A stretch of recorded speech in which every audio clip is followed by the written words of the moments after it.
Wow. Our leader just dey take the citizen life till they play. Citizen life not gonna mean nothing to them. Another killing for Plateau State.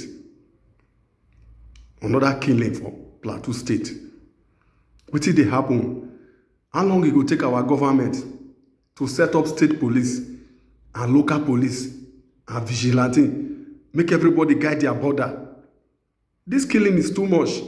Why did they use citizen life till they play politics? Nigeria citizen life not gonna matter, not gonna mean anything to our government again. Wetin dey happen?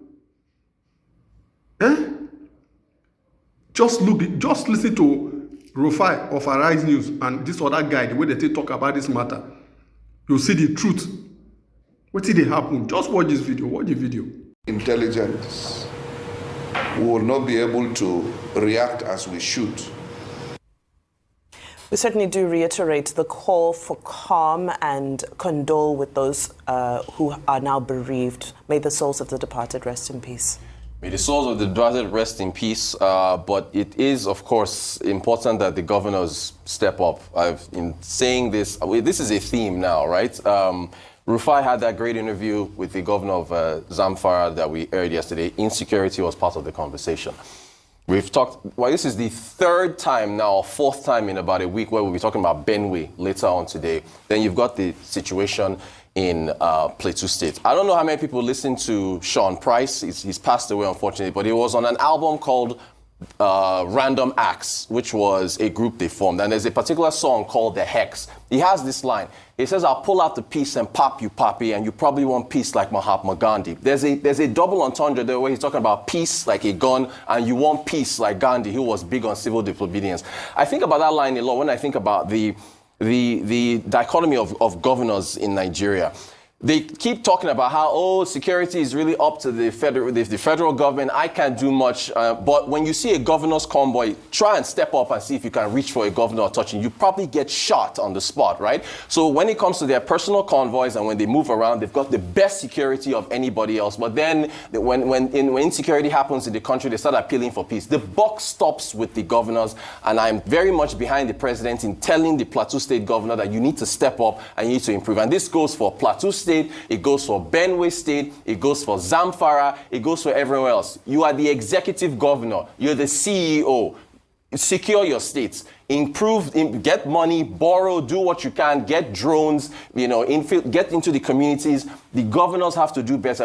Every week, we're doing this every single week. Another attack and another attack. We commiserate, prayers, this and that. They give a speech, we go back, the same thing happens again. The governors have to step up and they've got to do better. For me, I totally disagree with Mr. President this morning. I think it's an abdication of responsibility. And I think President Tinubu has not done enough when it comes to insecurity. And I think the governor has no blame in this communal crisis matter. And the governors cannot really do much. Let's be sincere with ourselves. The federal government oversees the police. The same federal government will not like state security. Even if you get state security, you can't get them sophisticated weapons because of clause in the Constitution. Secondly, the military is overseen by the federal government. Yes, we can say governors have protection. They move around in convoys. Yes. But apart from their protection, the day this governor has a problem with the federal government, that's when you will know that he has no powers. We have seen with the case of Governor Fubara now. It's just one order from above. And they will manipulate even the security architecture on ground. Governor Muftwang, yes, should be able to talk to people communally. But the greatest blame falls on President Tinubu that is still in France, well over 100 people have died. What is he going to do about it? Is he going to put in more military? Do we even have boots on the ground?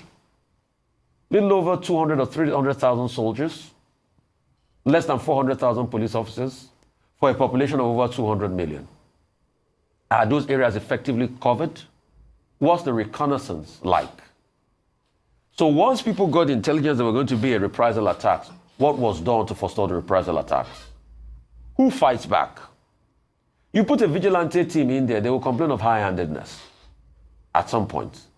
So who fights back?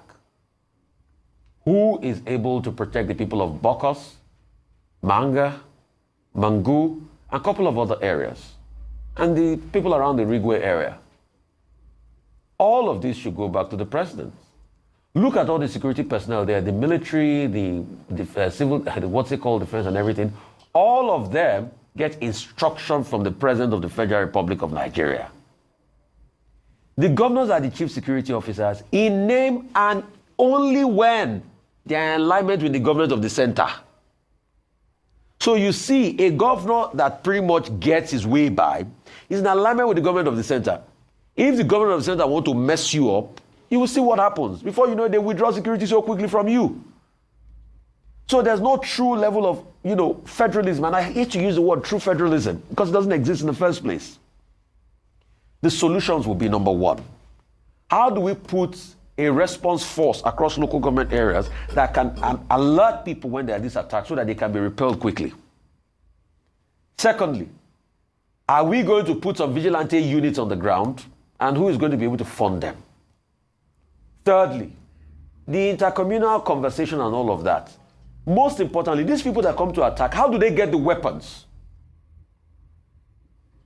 It's the federal government that will do the work of taking the weapons off them in the first place. So all that weaponry architecture and illegal movement of weapons must be stopped. But how are they going to do this? It's the federal government through the DSS and other intelligence apparatchik that will have to do that. What I just want to tell President Tinubu this morning, are you not tired of condemning deaths in this country? The other day, you issued out a statement, condemn deaths. Today, you are issuing another statement, condemning deaths. When will you stop issuing statements to condemn deaths and actually get on top of the situation and be proactive? President Tinubu, Section 14, subsection 2 says, the security of the Federal Republic of Nigeria is the paramount responsibility of the states. You are the head of states. The buck stops with you. Do something.